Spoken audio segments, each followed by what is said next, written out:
तो आज जो मैसेज है वो नारद मुनि जी की तरफ से है।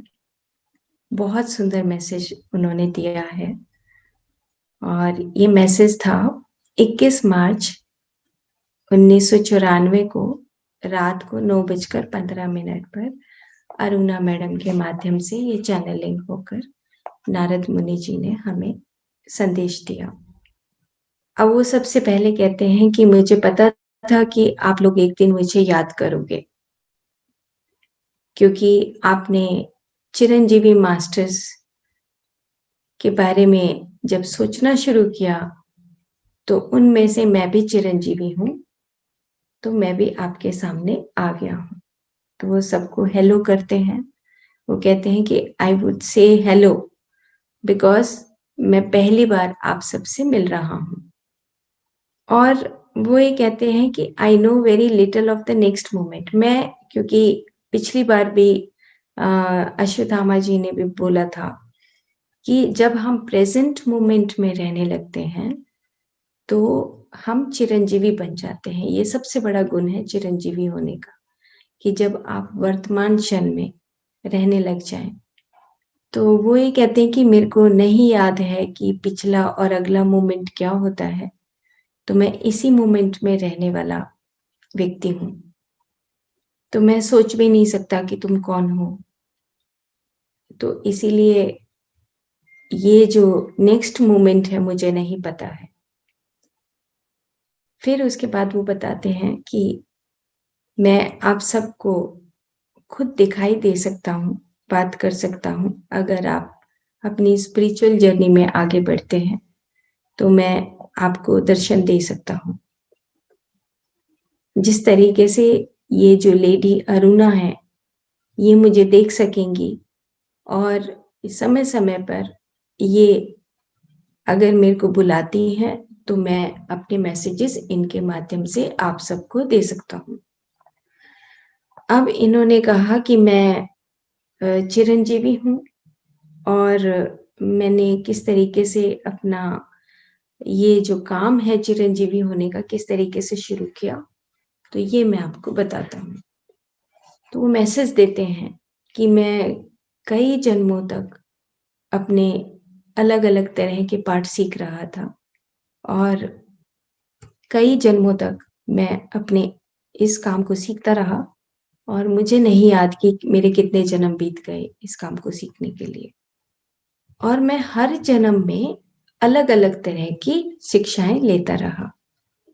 हर जन्म में मैं आता और अलग अलग तरह की शिक्षाएं लेता और मैं ये जानने लग गया कि जो इटर्नल मतलब मैं अनंत हूँ, मैं किस तरीके से सेम उसी शरीर में रहते हुए अपने शरीर में रहते हुए मैं किस तरीके से इटर्नल इनकी इनफाइनाइट अनेक शक्तियों को कैसे अपने अंदर धारण कर सकता हूँ। और उन्होंने बताना शुरू किया कि मैं चिरंजीवी होने का मुझे वरदान प्राप्त हुआ। अब वो कहते कि मेरी जो शरीर है, मेरा शरीर जो सूख नहीं सकता और मेरा जो शरीर है मैं ऐसे महसूस करता हूँ कि मैं 40 साल का व्यक्ति हूँ और मैं चुस्त हूँ। It has remained as agile and as strong. मैं चुस्त फुर्तीला हूँ। और वैसे भी हमने नारद मुनि को अगर देखा है तो बहुत ऐसे चुस्त होते हैं, नारायण नारायण ऐसे बोलते हैं।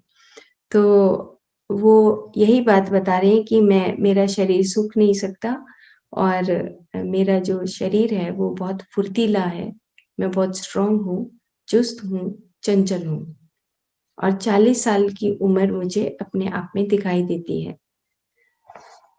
अब वो कहते हैं कि मेरा टास्क क्या है।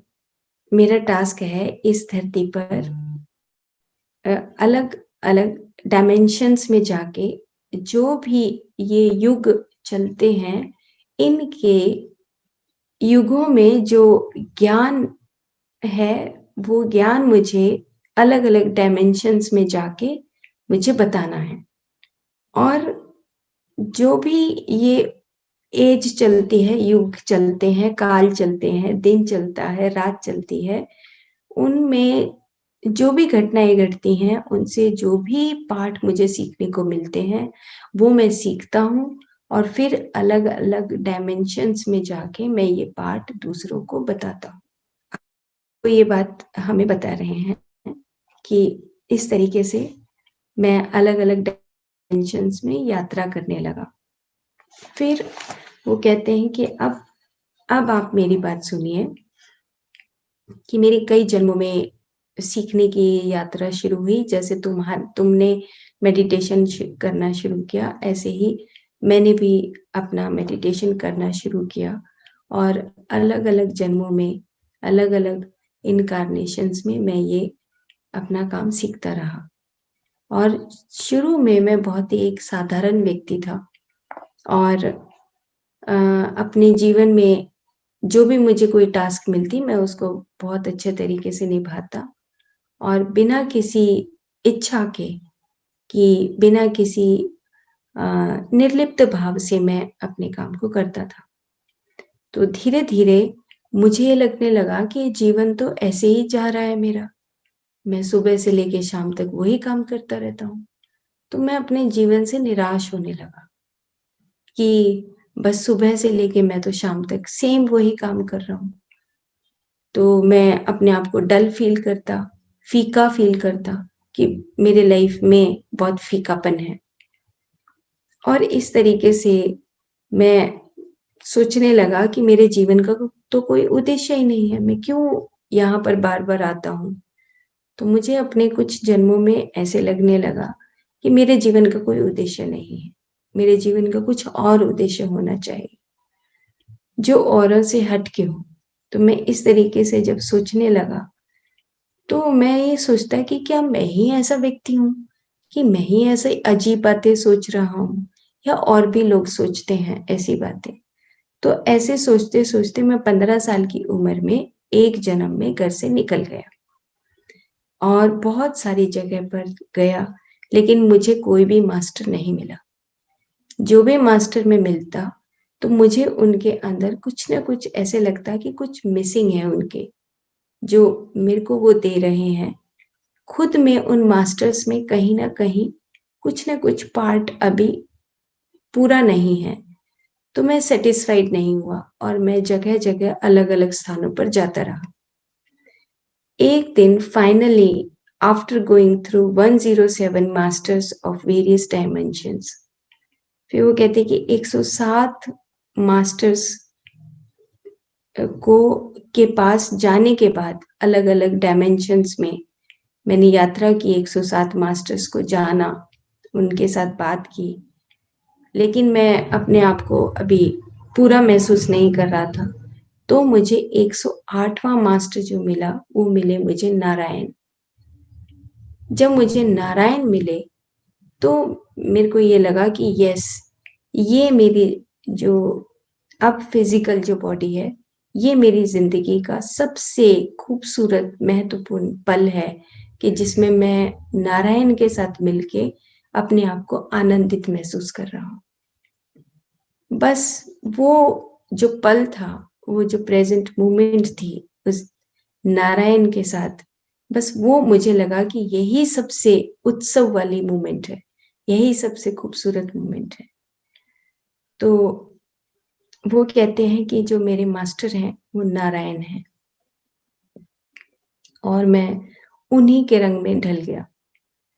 उसके बाद मेरे मास्टर ने खुशी से मुझे वरदान दे दिया, चिरंजीवी होने का और दूसरा वरदान उन्होंने दिया कि अब तुम अलग-अलग डायमेंशंस में जाके अपने जो ये युग हैं, इन युगों में जो भी घटनाएँ घटती हैं, उन सब चीज़ों का ज्ञान तुम जाकर अलग-अलग डायमेंशंस में ये बात बताओगे, ये ज्ञान फैलाओगे।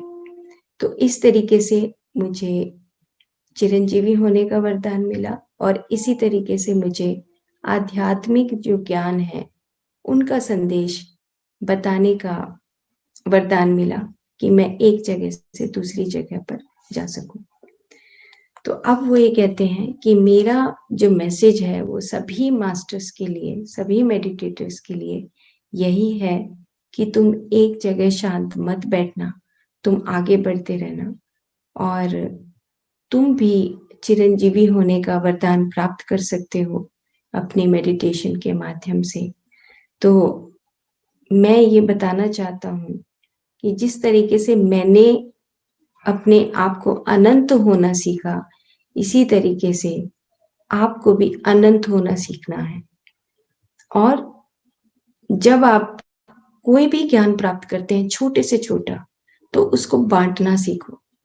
उन्होंने कहा कि जो एक्चुअल ज्ञान क्या है, कि जो आप अचीव कर जाते हो अपने जीवन में, उसके बाद वो ज्ञान बांटना सबसे इम्पोर्टेंट हो जाता है आपकी लाइफ के लिए, और यही चिरंजीवी होने का एक गुण है। तो इस तरीके से नारद मुनि जी ने हमें अरुणा मैडम के माध्यम से ये ज्ञान दिया कि किस तरीके से हम चिरंजीवी हो सकते हैं और किस तरीके से हम आध्यात्मिक ज्ञान प्राप्त करके दूसरों को ज्ञान बांट सकते हैं। बहुत इम्पोर्टेंट है। शायद यही पत्री सर भी बताते हैं कि हमें स्वाध्याय करना है, पुस्तकों को पढ़ना है और अपने अनुभवों को एक दूसरे के साथ शेयर करना है। हम बात कर रहे थे जो अरुणा मैडम के माध्यम से जो अलग अलग मास्टर्स की चैनलिंग होकर जो संदेश हमें मिलते हैं उनके बारे में। तो हमने नारद मुनि जी के बारे में हम पढ़ रहे थे और 21 मार्च 1994 को रात को 9:15 पर नारद मुनि जी मैसेज देते हैं। तो हमने थोड़ा सा उनके बारे में, जो उन्होंने मैसेज दिया उनके बारे में हमने पढ़ा।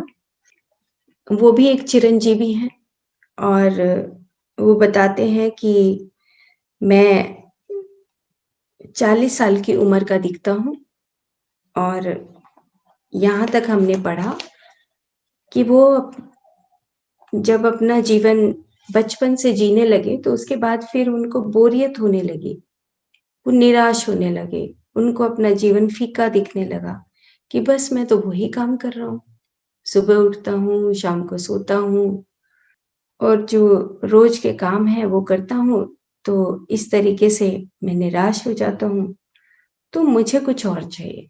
तो फिर वो अलग अलग मास्टर से मिलना शुरू करते हैं। अलग अलग जब मास्टर से मिलते हैं तो 107 मास्टर्स तक वो अलग अलग डायमेंशंस में जाके मेडिटेशन के माध्यम से उन मास्टर से मिलते हैं और फिर उनको एक दिन 108 नंबर पर वो जो मास्टर मिलते हैं उनका नाम है भगवान श्री कृष्ण नारायण। और वो जब उनसे मिलते हैं तो वो उसके बाद कहते हैं कि यही मेरा जीवन का सबसे खुशी वाला सबसे आनंद वाला पल है, जिसको मैं खोना नहीं चाहता, और इसी पल में और इसी भौतिक शरीर में मैं इस प्रेजेंट मोमेंट को हमेशा जिंदा रखना चाहता हूँ। और यहीं से उनकी चिरंजीवी होने की जो अवस्था है वो शुरू होती है। तो इस तरीके से वो कहते हैं कि मुझे जो नारायण है उन्होंने मुझे ये वरदान दिया कि तुम चिरंजीवी होगे और उसके बाद ये जो आध्यात्मिक ज्ञान है ये तुम एक जगह से दूसरी जगह पर, एक डायमेंशन से दूसरी डायमेंशन में जाकर इसका विस्तार करोगे। कितनी बड़ी बात है कि वो चिरंजीवी हुए और चिरंजीवी होने के बाद उन्होंने हर युग की जिम्मेदारी संभाली, जैसे अश्वत्थामा ने महाभारत के बाद संभाली। इसी तरीके से नारद मुनि जी हर डायमेंशन में जाके अपना आध्यात्मिक ज्ञान बांटते हैं। जो उनको बुलाना चाहता है उनको बुला सकता है, और हर डायमेंशन में जाके उन्होंने अपना आध्यात्मिक ज्ञान बांटना शुरू किया। तो उन्होंने मैसेज दिया कि आपके पास कोई भी ज्ञान हो, जब आप मेडिटेशन करते हैं उसके बाद किसी भी ज्ञान की प्राप्ति करते हैं तो उसको बांटना शुरू करें। इसके बाद फिर सवाल पूछा जाता है उनसे, अरुणा मैडम और उनके हस्बैंड के माध्यम से, कि आप हमें बताएँगे कि हमें ध्यान कितना करना चाहिए? क्या हम ध्यान के माध्यम से चिरंजीवी हो सकते हैं? तो वो कहते हैं कि मैंने मेडिटेशन जो है जब शुरू किया तो मैंने चिरंजीवी बनने के लिए शुरू नहीं किया था। मैंने मेडिटेशन इसलिए शुरू किया था कि मैं दूसरे जो वर्ल्ड हैं, दूसरे जो लोग हैं, उनमें मैं किस तरीके से एक्सेस कर सकूँ, किस तरीके से जा सकूँ। मैं किस तरीके से दूसरे लोगों के दरवाजे खोल सकूँ और किस तरीके से दूसरे लोगों का ज्ञान प्राप्त कर सकूँ। इस वजह से मैंने मेडिटेशन शुरू किया था और जब मैं एक जगह से दूसरी जगह जाने लगा, तो मुझे अलग-अलग मास्टर्स के द्वारा, जो वहाँ पर रहते थे, उनके द्वारा मुझे ज्ञान मिलने लगा। इस तरीके से मैंने ज्ञान को अर्जित करना शुरू किया। तो अब वो नंबर वाइज़ कुछ पॉइंट्स बता रहे हैं कि हमें किस तरीके से वो ज्ञान प्राप्त होता है जब हम दूसरे लोकों में जाते हैं, मेडिटेशन के माध्यम से। तो कहते हैं कि वहाँ पर जो मास्टर्स हैं, वो हमें एक टास्क देते हैं और टास्क मतलब काम देते हैं। फिर वो जो टास्क होती है वो क्रिएटिंग होती है, मेंटेनिंग होती है, कंटिन्यूइंग न्यू सिस्टम्स। अब वो ये कहते हैं कि जो मास्टर्स हैं वो हमें ये सिखाते हैं कि कोई भी जो एक सिस्टम है, उसको किस तरीके से उस जो सिस्टम इस युग में चलता आ रहा है, उसको किस तरीके से तोड़कर नया बनाना है। New systems, remaking and remodelling the various already existing systems. बहुत सुंदर शब्द हैं ये और इन्हीं शायद यही आज के समाज में हम उलझे हुए हैं क्योंकि हम पुराने सिस्टम्स को ही उसी डर्रे पे चलना चाहते हैं। तो ये बताते हैं कि हर लोक में मास्टर्स हमें ये ऑपरेशन करना सिखाते हैं, ये ऑपरेट करना सिखाते हैं कि जिस भी सिस्टम में आप जी रहे हैं, उसको नया बनाओ, रीमॉडल करो, रिक्रिएट करो, ना कि उसी सड़े-गले एग्ज़िस्टिंग सिस्टम में तुम आगे बढ़ते रहो। तो हमने देखा भी है, हम कहते हैं जैसा बाप होता है वैसा बेटा होता है। तो हिरण्यकश्यप के घर तो प्रहलाद पैदा हो गया।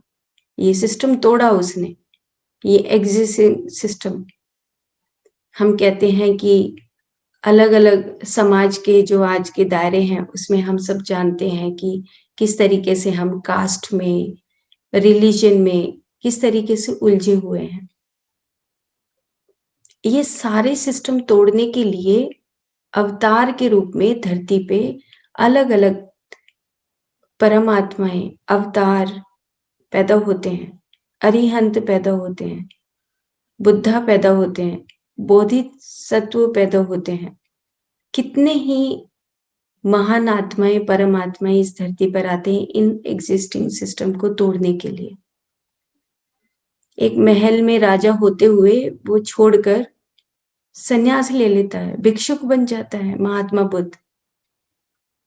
भगवान राम छोड़कर महल से वनों में चले जाते हैं, एग्ज़िस्टिंग सिस्टम तोड़ने के लिए। कितनी बड़ी-बड़ी बातें हैं और हम उन्हीं चीज़ों के लिप्त रहते हैं। हम तोड़ते नहीं, ये समाज ऐसा कहेगा, समाज ऐसा बोलेगा। समाज ने कहा है एक लड़का होना चाहिए, समाज ने कहा है नौकरी ज़रूर होनी चाहिए, समाज ने कहा है कि इसी रिश्तों में शादी होनी चाहिए। कितना कुछ है जो एग्ज़िस्टिंग सिस्टम आज के हमारे खुद के बच्चे तोड़ रहे हैं। ये उनके अंदर भी वही परमात्माएँ हैं। पिछले हमारे मास्टर्स ने क्या कहा कि सिर्फ़ एक शिवा ही नहीं है, हमारे घर में, हर परिवार में अलग-अलग तरीके के मास्टर्स होते हैं जो हमें सिखाते हैं। कितनी बड़ी बात है। तो वही बात यहाँ पर वो सिखा रहे हैं कि जो सिस्टम एग्ज़िस्टिंग है उसको रीमेकिंग, रीमॉडलिंग करना हमारा कर्तव्य बनता है। जो एक ध्यानी बन जाता है, जो योगी बन जाता है, उस ब्रह्मांड के सत्यों को, उस ब्रह्मांड के जो क्रम है, उनको समझते हुए जो आगे बढ़े। फिर अगली बात बताते हैं कि कुछ मास्टर्स ऐसे होते हैं अलग-अलग लोकों में, जिनका अपना खुद का जो इंटरेस्ट होता है, खुद का जो अ, उनकी जो शक्ति होती है, वो दूसरे को आगे बढ़ाने में सहायता करते हैं। जैसे कोई पर्टिकुलर नॉलेज किसी को लेनी है, किसी को व्याकरण की नॉलेज लेनी है, किसी को संस्कृत की नॉलेज लेनी है, किसी को औषधि की नॉलेज लेनी है, किसी को सर्जरी की नॉलेज लेनी है। तो इस तरीके से कुछ मास्टर्स ऐसे होते हैं, जो दूसरों को इस तरह का ज्ञान अर्जित करने के लिए आगे बढ़ाते हैं।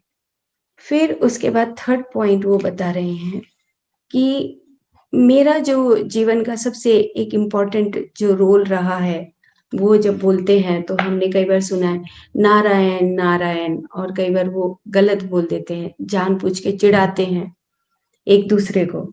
तो ये कहते हैं कि एक होते हैं क्रिएटिव सेल्स और एक होते हैं डिस्ट्रक्टिव सेल्स। मतलब कि हमारा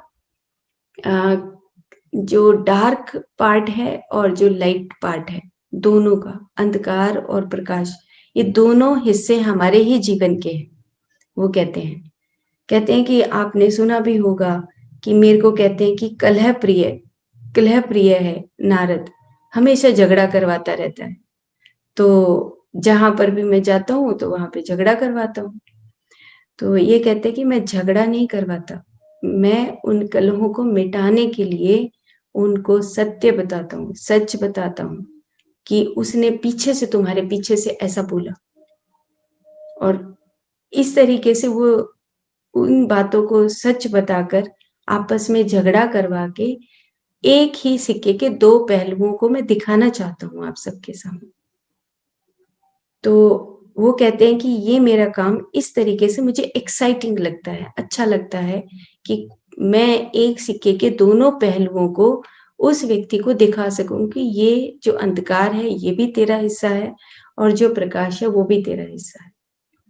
तो इस तरीके से जो नारद मुनि हैं, उनको कहते हैं कि तुमने बहुत सारी कहानियां पढ़ी होंगी और उसमें तुमने मेरे बारे में जब तुमने सुना होगा तो मेरे को तुम कलह प्रिय बोलते हो, लेकिन मैं तो कलह प्रिय नहीं हूँ, मैं तो कलह को हटाना चाहता हूँ। उनको सभी जो व्यक्ति हैं उनको शीशा दिखाना चाहता हूँ कि तुम्हारा जो काला हिस्सा है वो पीछे जो है उसको तुम सुधारो, तुम सही करो। इसीलिए मैं बार बार उनके आपस में झगड़े करवाता हूँ। तो कहते हैं कि ये मेरा सबसे इंटरेस्टिंग पार्ट है और इस काम को करने में मुझे बहुत मजा आता है। अगला सवाल पूछते हैं कि what does the law of Karma not attack a person. किस तरीके से हमारा जो कर्म सिद्धांत है वो आ, हमारे ऊपर अटैक नहीं करता, हम किस तरीके से कर्म सिद्धांत से बचे। तो वो एक ही बात बताते हैं कि जो लॉ ऑफ कर्मा है उसका एक ही सिद्धांत है, और वो सिद्धांत क्या है कि सिर्फ लॉ ऑफ कर्मा तुम ये समझो कि जो तुम्हारे पास अगर कर्म और कर्म फल आता है तो उसका एक ही सिद्धांत होता है कि वो तुम अपने जीवन में सीखते हो, कुछ लर्न करते हो, अंडरस्टैंड करते हो, और फिर उसके बाद तुम्हारे अंदर वो एक क्वालिटी, एक गुण आ जाता है, सिर्फ और सिर्फ उस गुण को सिखाने के लिए और तुम्हें अनंत बनाने के लिए लॉ ऑफ कर्मा तुम्हारे ऊपर लागू होता है। कितनी गहरी बात है ये कि हम कई बार सोचते हैं पता नहीं हमारे कैसे कर्म हैं, पता नहीं भगवान ने हमें किस घर में पैदा कर दिया, पता नहीं हम ऐसे क्यों पैदा हो गए, पता नहीं ऐसा क्यों हो गया। सारी जिंदगी मतलब मरने का नाम लेते रहते हैं, भागते रहते हैं, अपने लॉ ऑफ कर्मा से बचते रहते हैं। तो वो ये कहते हैं कि तुम लॉ ऑफ कर्मा का सिर्फ एक ही सिद्धांत है, वो है कि तुम्हारे जीवन में तुम्हें सीखना है, उसको समझना है, और उसको समझने के बाद तुम्हें अनंत बनना है, शाश्वत बनना है, इटर्नल इटर्नल तक तुम्हें उसकी प्राप्ति करनी है। जब तुम्हारे पास अनेकों गुण आने लगेंगे तो तुम स्वयं में अनंत बन जाओगे। बस यही एक साइकिल है लॉ ऑफ कर्मा का, कि जब हम बार बार इस धरती पर आते हैं और इस धरती पर आने के बाद हम अनेक अनेक अनुभवों में से निकलते हैं और निकलने के बाद उस लॉ ऑफ कर्मा से परे हो जाते हैं, जहां पर हम बात करते हैं कि मैं आनंद स्वरूप हूं, सत चित आनंद। फिर ये लॉ ऑफ कर्मा फिर हमारे ऊपर लागू नहीं होता। वो कहते हैं कि जब हम सीख जाते हैं और हमारा पूरा सिस्टम, पूरा मेरा सेल्फ, पूरी मेरी आत्मा जब सीख जाती है, ग्रो कर जाती है, उसके बाद फिर लॉ ऑफ कर्मा का सिद्धांत लागू नहीं होता। जैसे भगवान श्री कृष्ण भी बोलते हैं कि अब तो मेरे पास कुछ भी नहीं है काम करने के लायक, मैं किसी भी लोक में मेरे काम करने के लायक तो कुछ बचा ही नहीं, मैं तो सिर्फ यहाँ पर धरती पर लोक कल्याण के लिए आता हूँ। सेम इसी तरीके से कितनी ही परमात्माएं हैं जो इस धरती पर लोक कल्याण के लिए आती है, और उनमें से ही हम भी ऐसे ही हैं। हम भी उसी बात को सीख रहे हैं। बहुत इंटरेस्टिंग है लाइफ। शायद काश हमें बचपन से ये सब कुछ सिखा दिया होता। हमारे बचपन से एक ऐसी एजुकेशन होती जो पहले आध्यात्मिक होती, ऐसे गुरुकुल होते, उन गुरुकुलों में हम पढ़ते और वहां पे आध्यात्मिक शिक्षा सीखते तो शायद और जल्दी एनलाइटेंड हो जाते। हमें पता लगता है कि हमारी इंद्रियां क्यों दी गई हैं, आंखें क्यों दी गई, कान क्यों दिए गए, मुंह क्यों दिया गया। ये सब इंद्रियां अपने आप को एनलाइटन करने के लिए दी गई। फिर भी इंजॉयमेंट बहुत इम्पोर्टेंट है लाइफ में। हमें सारे एक्सपीरियंसेस लेने हैं, मीठा खाने का भी और मिर्च खाने का, दोनों एक्सपीरियंसेस से सीखे जाते हैं। से अगला सवाल करते हैं अरुणा मैडम और उनके हस्बैंड। उनसे पूछते हैं कि जैसे कि कल उन्होंने पूछा था कि लॉ ऑफ कर्मा, हम ऐसा क्या करें कि जो हमारे ऊपर लॉ ऑफ कर्मा का सिद्धांत लागू ना हो या वो अटैक ना करे। तो वो बताते हैं कि एक ही प्रिंसिपल था लॉ ऑफ कर्मा का, कि सिर्फ हम यहाँ पर इस जीवन में आते हैं तो हम सीखें, उस चीज को अंडरस्टैंड करें, और उसके बाद हमारे अंदर उस सीखने के बाद अगर कोई गुण हमारे अंदर बढ़ जाता है तो उसके बाद हम और आगे बढ़ जाएं। इस क्वालिटी को इम्बाइब करने के लिए, यानी कि हमारे अंदर वो रम जाए वो गुण, तो उसके बाद हम आगे बढ़ते हैं आध्यात्मिकता में। जैसे उदाहरण के तौर पर कि इस जन्म में मैं अंडा नहीं खाती, इस जन्म में मैं मांस मीट नहीं खाती, या इस जन्म में मैं बुराई नहीं करती, इस जन्म में मैं चोरी नहीं करती, इस जन्म में मैं झूठ नहीं बोलती, इस जन्म में मैं लोभ लालच नहीं, कोई कितना ही मेरे ऊपर प्रेशर डाल दे फिर भी मैं ऐसा नहीं करती।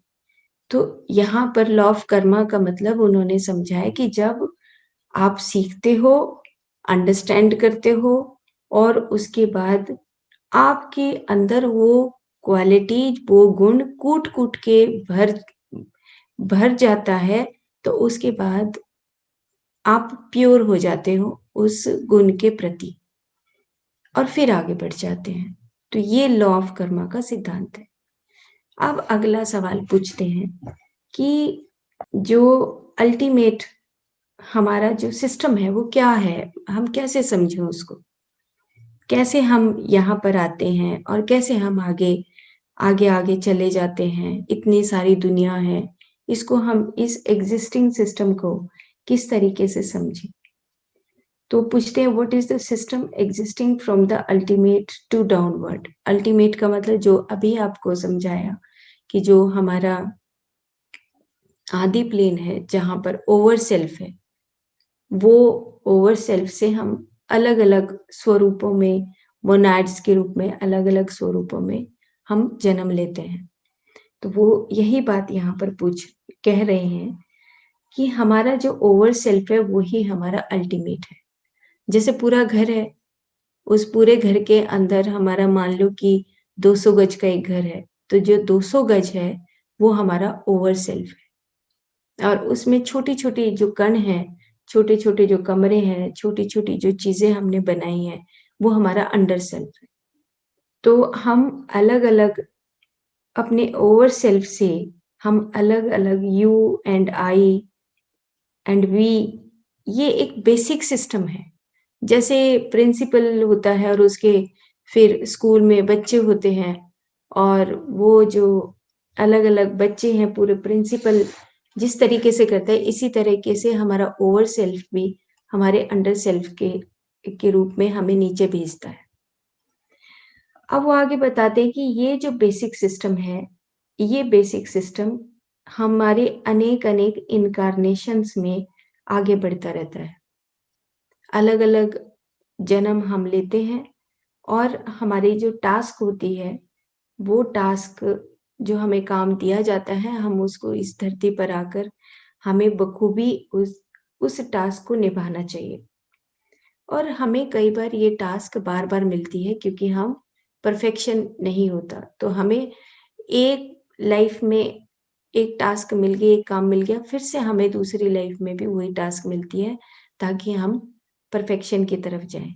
जैसे कि अश्वत्थामा जब मैसेज दे रहे थे और नारद मुनि जी भी मैसेज दे रहे थे, तो पूछा कि भई कितने जन्म पहले आपने ये शुरू किया?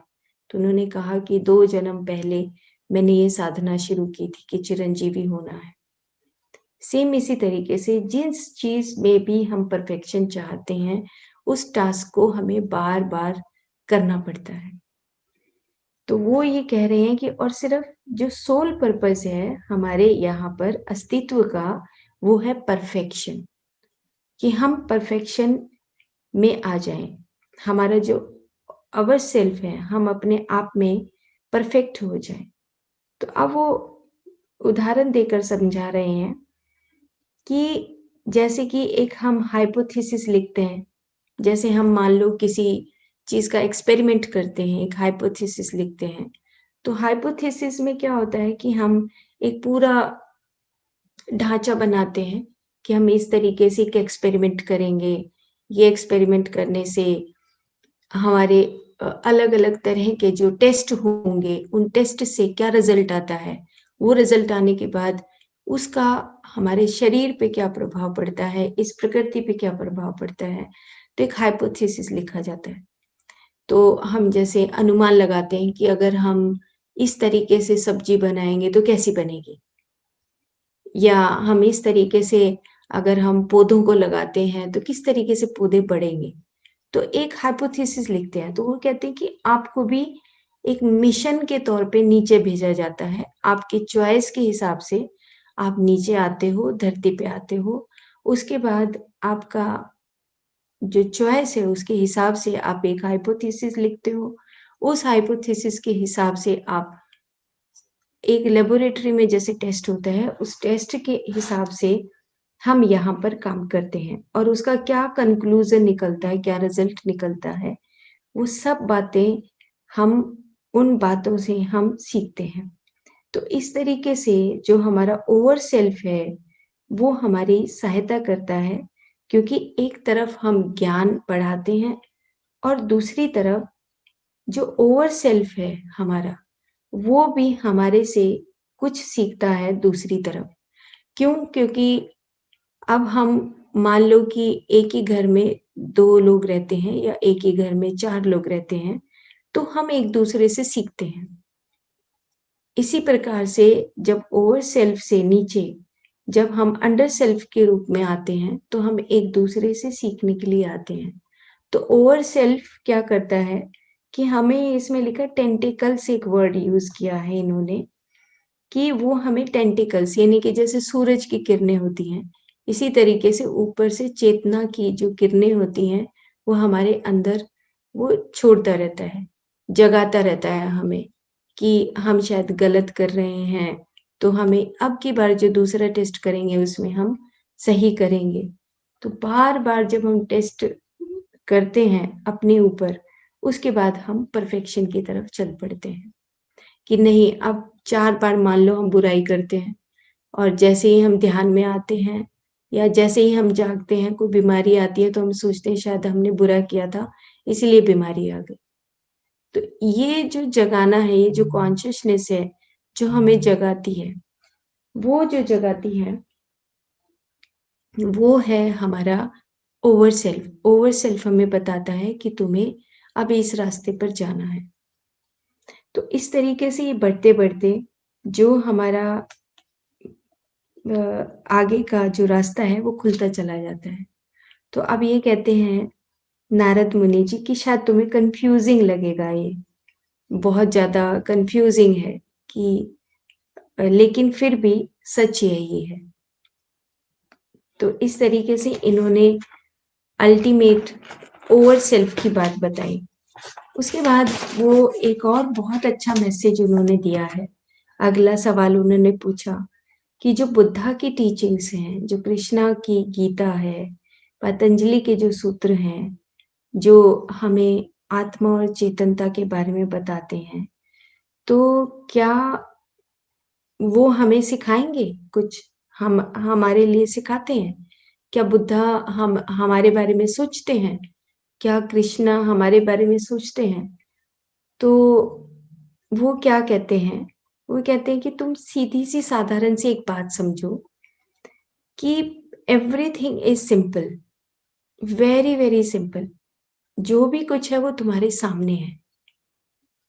अब ये बात इतनी प्रैक्टिकल है, वो ये कहते हैं कि सब कुछ इतना सिंपल है, सब कुछ इतना सिंपल है, लेकिन हम उसको कॉम्प्लिकेटेड बना देते हैं। तो अब वो बता रहे हैं कि लोग अंडरस्टैंड नहीं करते, सत्य को अंडरस्टैंड नहीं कर पाते। वो इतना स्ट्रेट फॉरवर्ड है, इतना सिंपल है, लेकिन लोग समझ नहीं पाते।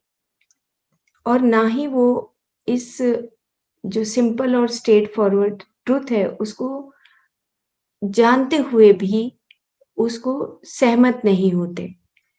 तो वो कहते हैं कि देखो, चलो मैं बताता हूँ तुम्हें कि तुम अपनी अपनी जब आँखें तुम्हारी खुली होती हैं, तो तुम अपने सामने जो भी चीज़ें देखते हो, वो उन अस्तित्वों को देखते हो जो भी चीज़ें तुम्हारे सामने हैं और तुम आँखें बंद करते हो, तो भी वो रियलिटी वहीं रहती है। अब आँखें बंद हैं, तो भी हमारे चारों तरफ वही चीज़ें हैं, आँखें खुली हैं, तो भी वही चीज़ें हैं। तो जो रियलिटी है, जो सत्य है, वो तो हमेशा एग्ज़िस्टेंस में ही रहता है, वो कभी नष्ट नहीं होता। तो नष्ट क्या हो रहा है? हम आँखें बंद कर रहे हैं या आँखें खुली कर रहे हैं, बस इतना ही फ़र्क है। तो हम उसको क्या समझ बैठते हैं कि ये तो माया है, हम तो ये माया में उलझे हुए हैं। वो कहते हैं कि माया तो कहीं है ही नहीं, हम तो यहाँ पर वो जो हमारे चारों तरफ रियलिटी है, वो रियलिटी आपकी आँखें बंद हों या खुली हों, वो सत्यता हमारे सामने ही रहती है, लेकिन हम उसको समझ नहीं पाते हैं। तो वो ये कहते हैं कि अगर आप इस तरीके से नहीं समझेंगे, तो आपके लिए वो द्वंद ही रहेगा, आपके लिए वो मिथ ही रहेगा फिर। आपके लिए वो कहानी के रूप में ही रहेगा और फिर एक हम अंदर से जैसे हम चिल्लाते हैं, उस तरह की भावना आएगी कि हम क्यों नहीं समझ पाते इस सत्य को। तो वो कहते हैं कि तुम्हें आँखें बंद और आँखें खोलने से नहीं, तुम्हें उस रियलिटी को अपने आप तुम्हारे पास इतनी साधारण है वो रियलिटी, लेकिन फिर भी हम नहीं समझ पाते हैं। अब वो ये कहते हैं कि जो लोग हैं, वो ये बात भी नहीं समझ पाते कि जो बुद्धा ने अपना रास्ता पकड़ा, जो कृष्णा ने अपना रास्ता पकड़ा, जो पतंजलि ने अपना रास्ता पकड़ा, उन सब के अपने-अपने रास्ते थे। सेम इसी तरीके से तुम्हारा अपना रास्ता है। तुम किसी को फ़ॉलो मत करो। तुम अपने आप के बारे में जानो कि मेरी यात्रा कैसे हो सकती है। तो वो ये बताना चाहते हैं यहाँ पर कि लोग क्या करते हैं कि कोई किसी के पीछे चल पड़ते हैं बिना सोचे-समझे और फिर एक गुरु के पीछे, दूसरे गुरु के पीछे, तीसरे गुरु के पीछे, एक ऑर्गेनाइजेशन के पीछे, दूसरी ऑर्गेनाइजेशन के पीछे, और अपने आप को जो उनका खुद का ओवर सेल्फ होता है, खुद का अंडर सेल्फ होता है, उसको भूल जाते हैं और एक एक ऑर्गेनाइजेशन के पीछे हम चल पड़ते हैं। तो हम खुद को पहचानना भूल जाते हैं। इसीलिए वो ये कहते हैं कि देखो, बताते हैं कि कृष्णा का जो अपना रास्ता था, बुद्धा की अपनी टीचिंग्स थी, पतंजलि के अपने सूत्र थे, और वो उनके बहुत सारे डिसाइपल्स थे। वो अपने डिसाइपल्स को बताते थे, और सिर्फ इतना, जो एक सिद्धांत के स्वरूप में वो अपने प्रिंसिपल्स को बताते थे, अपने टीचिंग्स को बताते थे। कभी उन्होंने ये नहीं कहा कि तुम मुझे फॉलो करो। उन्होंने हमेशा ये कहा कि तुम अपनी आप को जानो, अपने आप को पहचानो और अपना रास्ता खुद चुनो। जैसे कल आपसे जब बात कर रहे थे तो आपो दीपो भव, महात्मा बुद्ध ने क्या कहा कि अपना दिया खुद जलाओ, अपने बारे में खुद जानो, मेरे को मत फॉलो करो तुम। You experiment on yourself. तुम्हें खुद अपने आप के बारे में जानना है कि तुम्हें इस लाइफ में किस तरीके से, किन चीजों को छोड़कर, किन चीजों से मुक्ति मिलकर तुम आगे बढ़ सकते हो। तो नारद मुनि जी हमें ये मैसेज दे रहे हैं कि तुम्हें कृष्णा का पथ हो, कृष्णा की गीता हो, या पतंजलि के सूत्र हो, या बुद्धा की टीचिंग हो, तुम इन चीजों को छोड़ दो। तुम उनके पीछे उनके पीछे मत जाओ, तुम अपने आप को पहचानो। तो वो ये बात यहाँ पर बता रहे हैं कि उनका अपना स्टाइल था सीखने का। पतंजलि ने अपने तरीके से सीखा, कृष्णा ने अपने तरीके से सीखा, और उनके अंदर एक ज़ील थी कि जिस तरीके से शायद मैंने सीखा, तो मैं दूसरे मेडिटेटर्स को भी अपनी टीचिंग्स को बता सकता हूँ। शायद उनमें से कोई अगर मेरी टीचिंग में से कुछ थोड़ा बहुत भी जानकर आगे बढ़ सकता है, तो वो उस तरीके से मेरे टीचिंग से सहायता ले सकता है। लेकिन ट्रुथ का जो पाथ है, जो रास्ता है, वो तुम्हारा खुद का स्वयं का होगा। तो उन्होंने कितना क्लियर बता दिया नारद मुनि जी ने कि मेरा जो रास्ता है, मेरा बिल्कुल अलग था। मेरे को 108वें मास्टर मिले, जिनसे मैं बोलने लगा नारायण नारायण नारायण नारायण। तो इस तरीके से आपको भी अपना रास्ता खुद ही ढूंढना है और अपने बारे में खुद जानना है, ना कि टीचिंग्स के माध्यम से, ना कि ऑर्गेनाइजेशंस के माध्यम से, ना कि गुरुओं के माध्यम से। आपको खुद अपना रास्ता खुद चुनना है। तो इस तरीके से उन्होंने ये यहाँ पर जो सवाल किया और उसका जो उत्तर इन्होंने दिया, उसके बाद ये बताते हैं कि the things which they have not uttered have gained immense popularity। और वो सिर्फ यही बात बता रहे हैं कि बहुत सारी चीजें हैं जो बुद्धा की जो सूत्र हैं, या भगवान कृष्ण के सूत्र हैं, या पतंजलि के सूत्र हैं, वो सूत्र तो उन्होंने बता दिए, लेकिन बहुत सारी चीजें ऐसी हैं जो बता नहीं पाए, जो उन्होंने अपने अंदर से महसूस किया। सेम इसी तरीके से अगर हम अपनी बारे में लिखने लगे तो शायद हम बहुत सारी चीजें अपने बारे में नहीं बता पाएंगे कि किस तरीके से हम आगे बढ़े, किस तरीके से हमने तकलीफों का सामना किया, किस तरीके से कोई दुख आया। तो वो सिर्फ यहाँ पर यही बात बताने की कोशिश कर रहे हैं कि तुम अपने आप के बारे में खुद जानो, और जो तुम्हारे मास्टर हैं, learn everything from your master. जो हमारे स्वयं के जो मास्टर्स हैं, जो हमारे ओवर सेल्फ, जहाँ पर हम मास्टर्स को कॉल करते हैं, जो आपके दिल के नज़दीक हैं, आप उन मास्टर से पूछ सकते हैं और पूछने के बाद आगे बढ़ सकते हैं। तो मेरी आप लोगों से यही एडवाइस है। वो ये बताते हैं कि आप अपने मास्टर से पूछिए अब आपके क्या लेसन्स हैं, और उन लेसन्स को सीखते हुए आप sky is the limit for your growth with your master, तो फिर आप अनंत हैं। ये बात यहाँ पर समझा रहे हैं। तो इस तरीके से अभी 2 पेज और बचे हैं नारद मुनि जी के जो मैसेजेस हैं, तो हम इसको यहीं ख़त्म करते हैं। तो अरुणा मैडम के माध्यम से जो चैनलिंग हो रही थी हमारे नारद मुनि जी की, तो उन्होंने फिर से एक सवाल किया कि does the over self decide the life plan for the self? Can we call it fate? हम भाग्य की बात करते हैं बहुत बार, तो वो कहते हैं कि जो हमारा ओवर सेल्फ है, क्या वो ही डिसाइड करता है हमारे जीवन का प्लान हमारे लिए? तो वो बहुत अच्छे तरीके से उन्होंने समझाया है कि ये भाग्य क्या होता है। तो इन्होंने कहा, नारद मुनि जी ने, वैसे तो मुझे फिर से एक बात याद आ रही है कि वो कहते हैं कलह प्रिय, तो कलह प्रिय नहीं है, वो कहते हैं मैं कलह प्रिय नहीं हूँ, नारायण नारायण बोल के दोनों में झगड़ा नहीं करवाता हूँ। मैं तो उनको बताना चाहता हूँ कि तुम किस तरीके का स्वभाव रखते हो और तुम किस तरीके का स्वभाव रखते हो। तो नारायण नारायण करके मजाक-मजाक में एक दूसरे को याद करा देते हैं कि तुम कहाँ गलती पर हो। तो सेम ये बात यहाँ पर भी बता रहे हैं कि भाग्य की बात नहीं है। ये भाग्य और जो लाइफ डिज़ाइन है हमारे जीवन का, जो हम जीवन का अपना नक्शा बनाते हैं, ये हर किसी की ज़िंदगी में होता है। लेकिन उन्होंने एक शब्द यहाँ पे लिखा है, फ्री विल एंड चॉइस। तो फ्री विल एंड चॉइस जब हो जाती है, तो भाग्य धीरे-धीरे खत्म होने लगता है। हमारा जो लाइफ डिज़ाइन है वो धीरे-धीरे खत्म हो जाता है।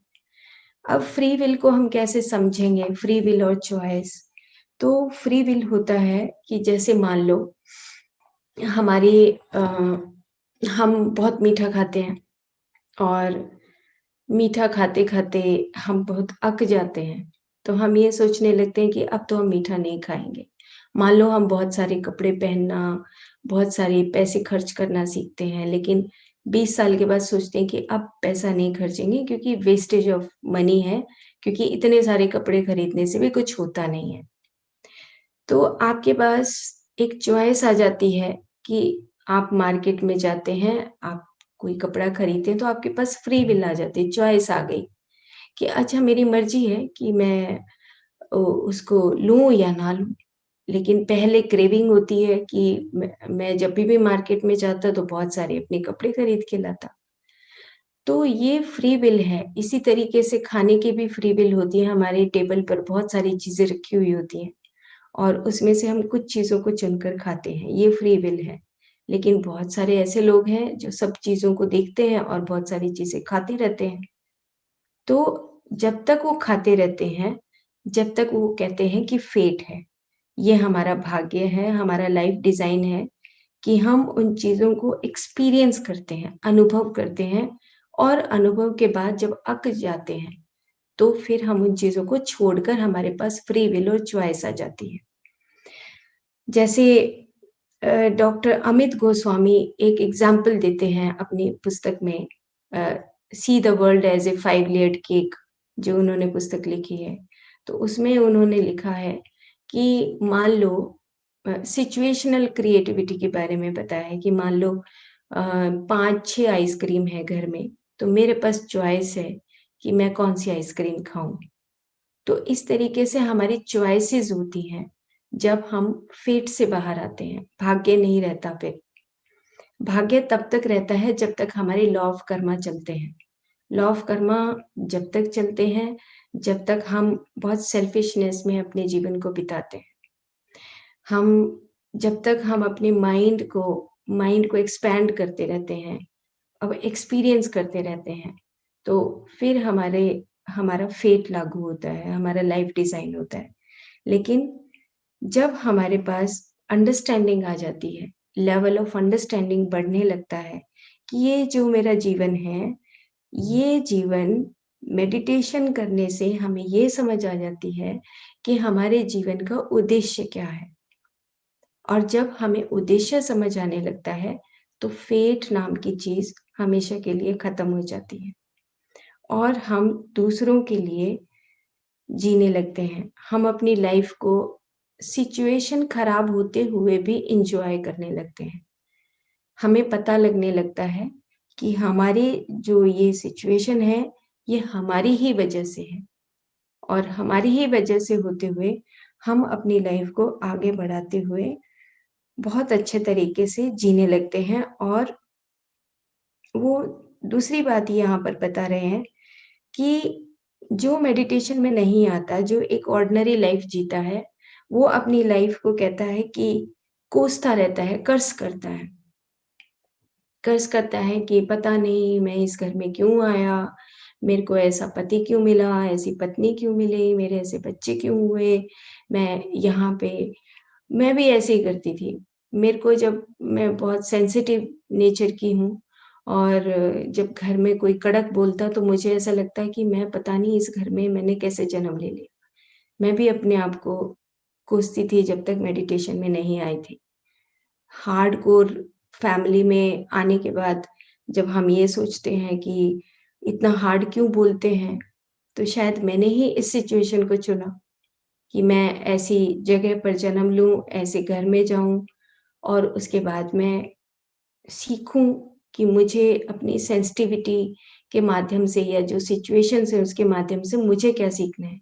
मैंने स्वीकार किया सब कुछ।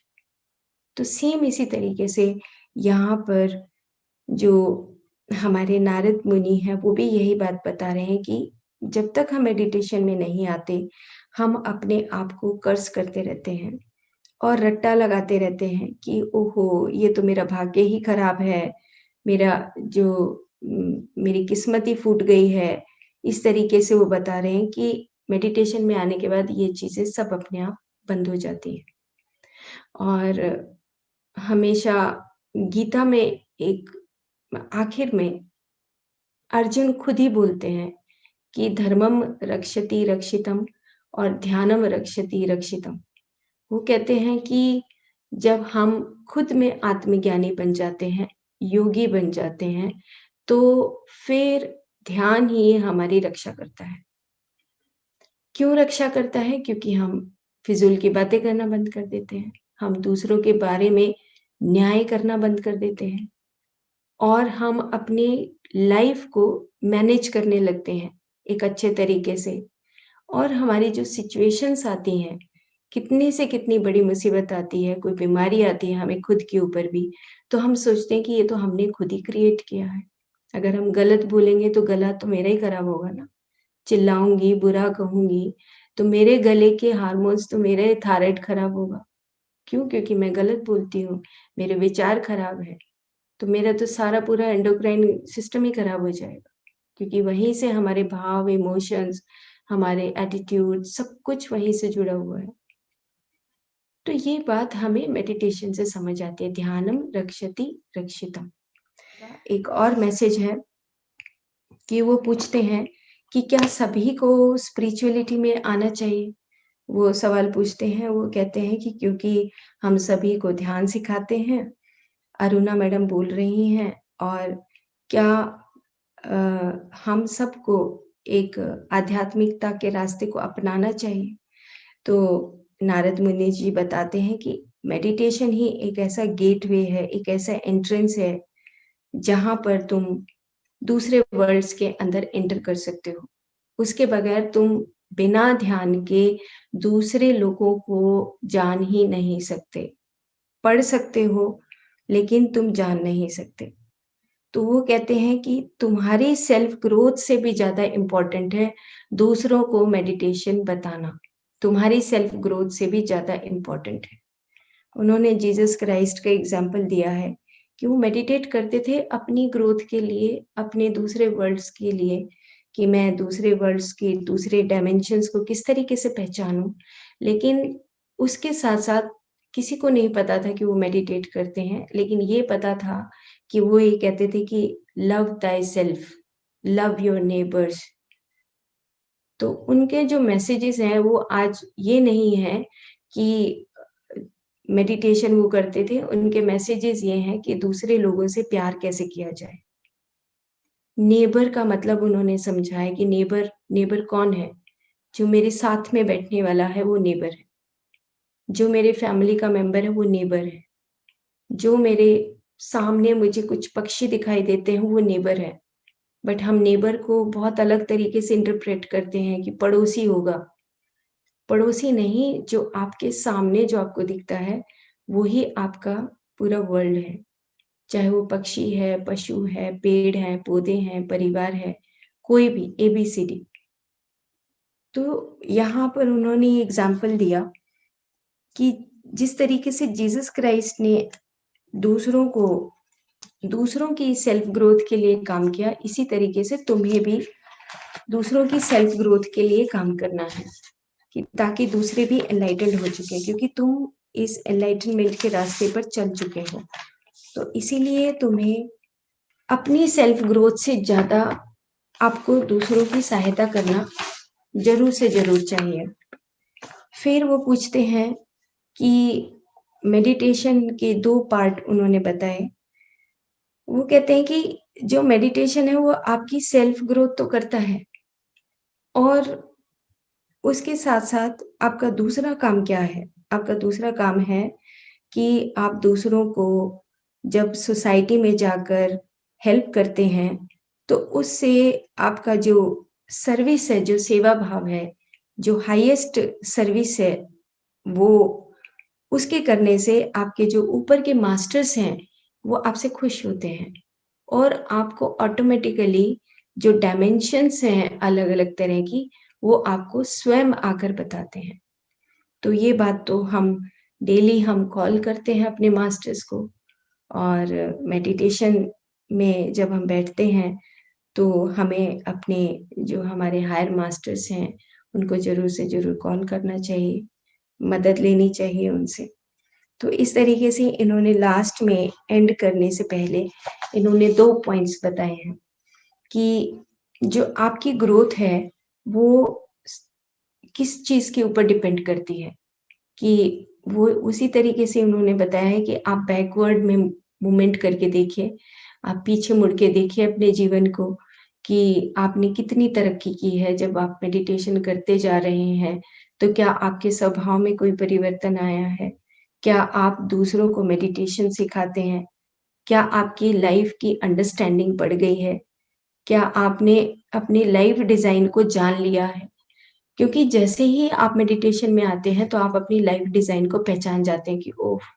ये सिचुएशन शायद मेरी ही क्रिएट की हुई थी या ये सिचुएशन शायद मैंने सीखने के लिए ही डिज़ाइन की थी।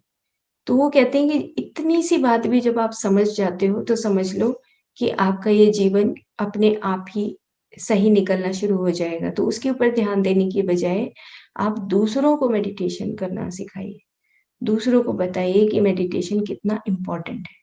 तो वो कहता है कि मैं आपके पास से जाने से पहले आप सबसे रिक्वेस्ट करता हूँ कि आप मेडिटेशन करिए, किताबें पढ़िए, दूसरों की सहायता करिए और चिरंजीवी बनिए, प्रेज़ेंट मोमेंट में रहिए। तो बहुत सुंदर मैसेज था, जो हम 3-4 दिन से अ, हम नारद मुनि जी के जो मैसेजेस सुन रहे हैं। बहुत अच्छी-अच्छी बातें, ये 40 मास्टर्स के मैसेजेस हैं और बहुत सुंदर मैसेजेस हैं। मेडिटेशन के माध्यम से रिक्वेस्ट है कि आप सभी को, जितने भी आपके फ्रेंड सर्कल हैं, फैमिली है, तो आज नारद मुनि जी का यही मैसेज है कि हम दूसरों को मेडिटेशन के लिए प्रोत्साहित करें, सबको बताएँ।